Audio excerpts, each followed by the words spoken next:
sebaik-baik nikmat, yakni iman dan Islam.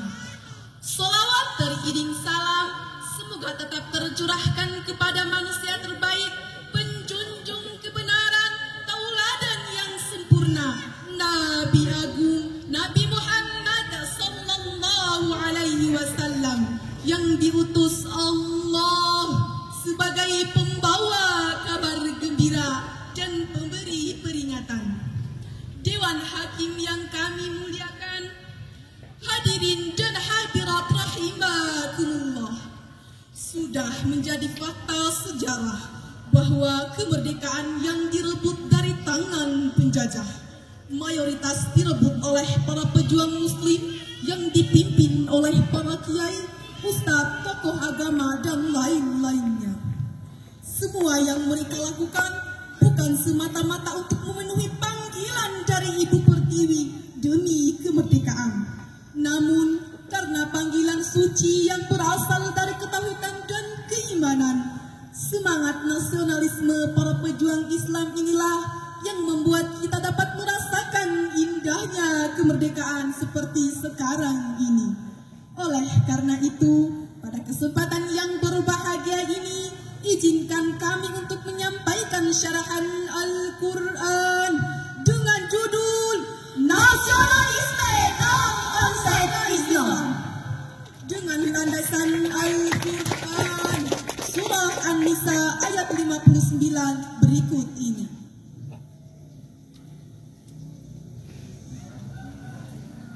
A'udzu billahi minasy syaithanir rajim.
dengan menyebut nama Allah yang Maha Pengasih lagi Maha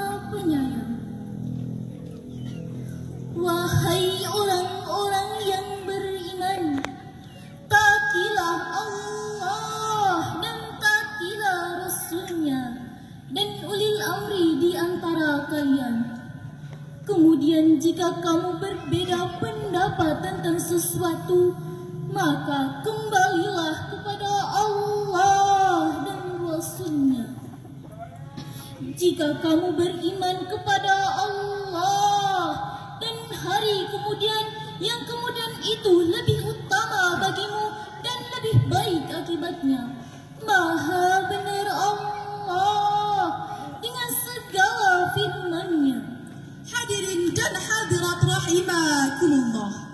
Dalam tafsir Al-Marghi juz 3 halaman 72 dijelaskan bahwa ayat ini merupakan perintah kepada orang-orang yang beriman agar mentaati Allah Subhanahu wa taala dengan mengamalkan Al-Qur'an serta mematuhi ulil amri yang meliputi pemerintah, para hakim, para ulama, panglima perang yang menjadi rujukan dalam memenuhi kebutuhan hidup dan memecahkan masalah yang sedang dihadapi. Jika kita lebih mendalami makna tersebut, maka ayat ini adalah landasan bagi orang-orang yang beriman untuk hidup berbangsa dan bernegara. Namun, dalam kehidupan berbangsa dan bernegara haruslah sesuai syariat Islam, bukan sesuai kehendak kita sendiri. Kita masyarakat yang mempunyai sifat nasionalisme dan mempunyai harga diri yang tinggi. Kita bukan masyarakat yang seharga dengan sandal swallow, dibayar 100.000 langsung mau ini itu, pilih ini pilih itu. Tapi setelah dibayar, kita pun diinjak-injak pakai sandal. Jalan ke sini, jalan ke sana, demo ini, demo itu. Betul hadirin.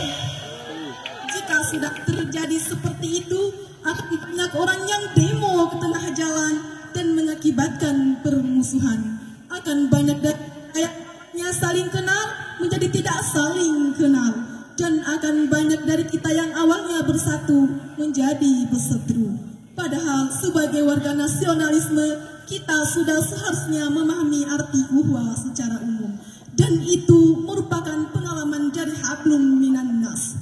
Oleh itu, mari kita bangkit dan berdiri bersatu padu. Hadirin dan hadirat rahimakumullah. Secara tidak sadar, bangsa kita sedang terjajah hadirin. Meski tidak secara fisik, tetapi secara ekonomi, intelektual, budaya, dan lain sebagainya. Sehingga mengikis peradaban, melemahkan keyakinan dengan segala propaganda yang dikeluarkan. Allah Subhanahu wa ta'ala melarang umat muslim untuk pecah belah. Oleh karena itu, mari kita membuka kesadaran, menghilangkan perbedaan, agar bangsa dan agama kita mendapatkan kemajuan dan masyarakat hidup sejahtera. Hadirin dan hadirat rahimakumullah. Sebelum kami akhiri, dari uraian tadi dapatlah ditarik suatu kesimpulan bahwa kita harus berpegang teguh kepada Al-Quran dan Sunnah Nabi dalam membentuk warga yang nasionalisme, yang berarti tidak ada perpecahan, tidak saling bermusuhan, tetapi saling melengkapi setiap kebutuhan bangsa dan negara. Dengan demikian hadirin, insya Allah bangsa kita akan makmur dengan rakyat yang berbudi luhur, sehingga rahmat Allah pun akan terkucur seperti air mancur. Amin, amin, ya rabbal alamin. Demikianlah yang dapat kami sampaikan pada kesempatan yang berbahagia ini. Terima kasih atas segala perhatiannya dan mohon maaf atas segala kekurangannya.